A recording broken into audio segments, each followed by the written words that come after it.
Alternate dumbbell curls. Now this exercise primarily works your biceps and also a little bit of your forearms. Some of the key points going to performing this exercise well and safe is this. Key point number one, your posture.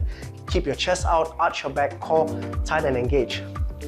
With this exercise, always remember, if you're hunching, if your posture is soft, when you're performing this exercise, you're going to feel that tension coming from the dumbbells is distributed all over. You feel it in your lower back, you feel it on your shoulders.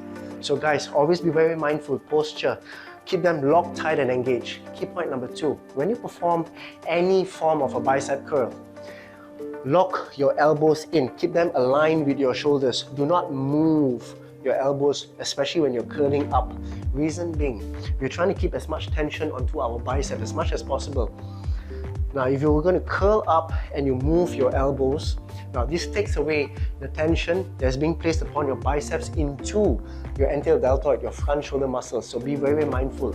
When you perform this exercise, lock your elbows in. Just focus on getting those forearms as high up as you can to really hit those bicep fibers.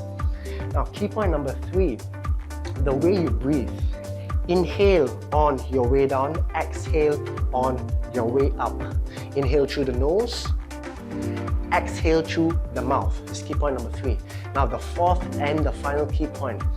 When you're performing the alternate dumbbell bicep curl, remember, one dumbbell is being curled up while the other is being rested. So this gives you the opportunity to really overload those biceps because you're working on one arm at a time as opposed to working both biceps at the same time.